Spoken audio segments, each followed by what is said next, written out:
প্রিয় দর্শক আসসালামু আলাইকুম। আজকের আমি যে বিষয়টি নিয়ে কথা বলবো সেটি খুবই গুরুত্বপূর্ণ। আপনারা জানেন গত দুদিন ধরে বাংলাদেশে একটি বিষয় নিয়ে খুবই আলোচনার ঝড় উঠেছে। সেই বিষয়টি হলো সাংবাদিক ইলিয়াস হোসেন ভাইয়ের একটি প্রতিবেদন। তিনি দুদিন আগে তার ইউটিউব চ্যানেলে একটি প্রতিবেদন প্রকাশ করেছেন, যেখানে তিনি দেখিয়েছেন বাংলাদেশের বিরুদ্ধে কারা কারা ষড়যন্ত্র করতেছে এবং বাংলাদেশের বিরুদ্ধে ইন্ডিয়া কিভাবে তাদের ষড়যন্ত্র চালিয়ে যাচ্ছে এবং ষড়যন্ত্রের সাথে কারা কারা লিপ্ত, কারা এই জুলাইয়ের বিপ্লবকে নস্যাৎ করে দিতে চায়, কারা বাংলাদেশকে ভারতের গোলাম হিসাবে রাখতে চায়। এখানে আসলে তিনি অনেককেই অভিযুক্ত করেছেন এবং তিনি বিভিন্ন তথ্য প্রমাণ দিয়েছেন। কিছু ক্ষেত্রে আসলে প্রমাণের ঘাটতিও রয়েছে, সেটাও বলতে হয়। তো আজকের আমি এই বিষয়টি নিয়ে কথা বলতেছি শুধুমাত্র একটি কারণে, যেখানে আসলে কিছু মানুষের নাম বলতে পারেন, বিশেষ করে ডক্টর আসিফ নজরুল স্যারের ব্যাপারটা সেখানে চলে এসেছে। আপনারা জানেন আসিফ নজরুল স্যার হচ্ছে জুলাইয়ের গণ অভ্যুত্থানের একজন সামনের সারির নায়ক। তিনি কিন্তু ছাত্রদের পাশে এসে দাঁড়িয়েছিলেন এবং তিনি কিন্তু এই বিপ্লবের একজন সরাসরি মাঠের সৈনিক ছিলেন। এখন প্রশ্ন হচ্ছে, কেন তার বিরুদ্ধে এই অভিযোগ? তার বিরুদ্ধে অভিযোগ এসেছে তিনি রয়ের হয়ে কাজ করছেন, তিনি বাংলাদেশের ভিতরে বাংলাদেশকে গোলাম বানানোর জন্য ইন্ডিয়ার হয়ে কাজ করছেন। বিভিন্ন রকমের তার বিরুদ্ধে এলিগেশন এসেছে। এখন যেটা সবথেকে গুরুত্বপূর্ণ বিষয় সেটি হচ্ছে আসলে আমাদের বোঝা উচিত বা জানা উচিত যে ডক্টর আসিফ নজরুল স্যার সত্যি বলছে নাকি আমাদের ইলিয়াস হোসেন ভাই সত্যি বলছে। আপনারা ইলিয়াস হোসেন ভাই সম্পর্কেও জানেন, তিনি হচ্ছে একজন আমাদের বিশ্বাসযোগ্য সাংবাদিক, যিনি জুলাইয়ের গণ অভ্যুত্থানে কিন্তু তিনি অনলাইনে মানুষকে এই গণ অভ্যুত্থানের সামনে বসে তিনি কিন্তু নেতৃত্ব দিয়েছেন। আসলে কিন্তু মানুষকে শুধুমাত্র এই জুলাইয়ের গণ অভ্যুত্থান না, তিনি কিন্তু 2012 সাল থেকে এবং তারও আগে থেকে তিনি যখন 21-এর চোখ করতেন মানুষকে কিন্তু এই অনুসন্ধানী সাংবাদিক হিসেবে কিন্তু তিনি পরিচিতি ছিলেন। এবং তিনি কিন্তু আমাদের যে আগে যে সকল প্রতিবেদন প্রকাশ করেছেন সেদিকে যদি আমরা তাকাই, আপনি বলতে পারেন 100% একুরেট নাও হতে পারে, কিন্তু 50 থেকে 60-70% কিন্তু তার কথা মিলে যাচ্ছে।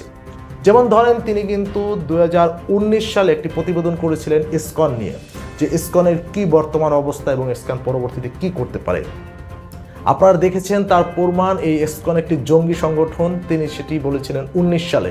সেই জঙ্গি সংগঠন কিন্তু এই বর্তমান সময়ে এসে আমাদের সাইফুল ইসলাম আলিফ ভাইকে কিন্তু রাস্তার ভিতরে কুপিয়ে জবই দিয়েছে, যে নৃশংসভাবে হত্যা করেছে, সেটি আসলে জঙ্গি সংগঠন ছাড়া কোনোভাবেই সম্ভব নয়। তিনি কিন্তু এটি অনেক আগেই সতর্ক করেছিলেন। এখন প্রশ্ন হচ্ছে যে আসিফ নজরুল স্যার আসলে সত্য বলছে নাকি ইলিয়াস হোসেন ভাই সত্য বলছে, কারণ দুজনই আমাদের আসলে জুলাইয়ের গণ অভ্যুত্থানের সামনের সারির নায়ক ছিলেন। একজন ছিলেন মাঠের, আরেকজন ছিলেন অনলাইনে। এবং এই বিষয়টা যদি আমাদের প্রমাণ করতে হয় সেক্ষেত্রে আমরা তথ্য প্রমাণ আসলে দেখতে পাই। এখানে ইলিয়াস হোসেন ভাই কিছু প্রমাণ দেখানোর চেষ্টা করেছে, যেগুলো আসলে বা সম্পূর্ণভাবে আসিফ নজরুল স্যারকে অপরাধী হিসেবে প্রমাণ করা যায়নি। এখন আমার প্রশ্ন হচ্ছে, যদি ইলিয়াস হোসেন ভাই আপনি সত্যি সত্যি যদি আপনার কাছে আরও প্রমাণ থাকে এবং এই বিষয়ে যদি আপনি জানেন, অবশ্যই আমাদের কাছে প্রমাণ পেশ করবেন, যথাযথ প্রমাণ, যার মাধ্যমে আমরা এই বিষয় সম্পর্কে আমি না শুধু পুরো জাতি জানতে চাই যে আসলে কি হচ্ছে, ভিতরের ব্যাপারটা কি। এখন আমি আসি আসিফ নজরুল স্যারের ব্যাপারে। আসিফ নজরুল স্যার তিনি এই প্রতিবেদনটি প্রকাশ হওয়ার পরের দিন তিনি একটি বিবৃতি দিয়েছেন। তিনি বলেছেন যে সত্যের কাছাকাছিও এই ব্যাপারটা নয়। তো চলুন শুনে আসি আসলে আসিফ নজরুল স্যার কি বলেছেন। একটা ভিডিওতে নাকি দাবি করা হয়েছে 3-4 তারিখে রাতে আমি ক্যান্টনমেন্টে ছিলাম, আর্মি অফিসারদের সাথে নিয়ে ভারতের দালালদের নিয়ে আমি মিটিং করেছি। আমি অবাক হয়ে যে মানুষের কল্পনারও তো একটা সীমা থাকা উচিত। 3 তারিখে মাহবুব মোর্শেদের সাথে শহীদ মিনারে সমাবেশ করার পর রাত 9টা পর্যন্ত ছিলাম, বাসায় গিয়েছিলাম।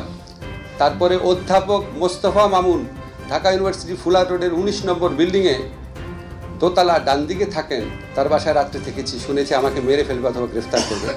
4 তারিখের রাতে সন্ধ্যার পরে অনলাইন অ্যাক্টিভিস্ট যারা ছিল তাদের সাথে একটা প্রোগ্রামে অংশ নেই, সেটার অডিও আপনারা অনেকেই শুনেছেন, যেখানে আমি বলছিলাম আমাদেরকে মেরে ফেলতে পারে, আমাদেরকে সবাই বলছে পালিয়ে যেতে। রাতে 9টা, 9:30, 10টা পর্যন্ত। তারপর আবার ওই মোস্তফা মামুন বললাম না, নাম উল্লেখ করে বললাম, ট্রিপল ই টিচার প্রফেসর, আবার তার বাসায় ছিলাম। এখন বলেন আপনি, সব কিছু তো সীমা আছে। এখন আমাদের যদি বলে আসিফ নজরুল আসলে চোখ হলো 5টা, এরকম প্রতিবাদ করে মানুষ, ভাই আমার চোখ 5টা কেন? সব কিছু তো সীমা আছে একটা, মানে তখন আমাকে যখন কেউ বলে ভাই এটা আপনি একটু ক্লিয়ার করেন, কি ক্লিয়ার করবো? মানে আপনি তো সত্যের কাছাকাছি থাকলেও মানুষ প্রতিবাদ করবে, আজগু বিচার তো সীমা থাকা দরকার।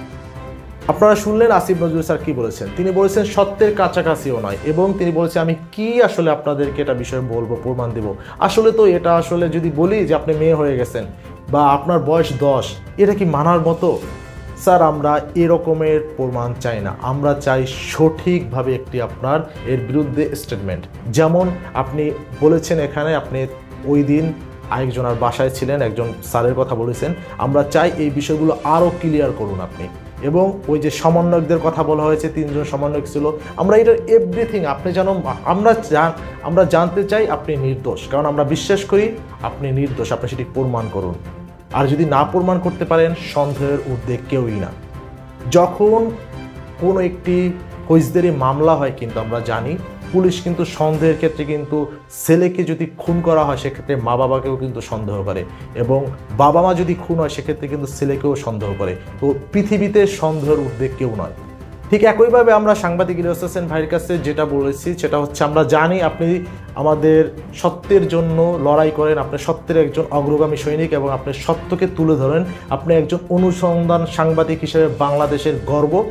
আপনি যেহেতু এটা বিষয়ে অনুসন্ধান করেছেন, একজনের বিরুদ্ধে এলিগেশন নিয়ে এসেছেন, তো এটি আপনি আরও স্বচ্ছ করবেন এবং এর বিষয়টা আপনি আপনার কাছে প্রমাণ যদি থাকে সেটি আপনি আরও সুন্দরভাবে তুলে ধরবেন, কারণ আমরা সত্য জানতে চাই।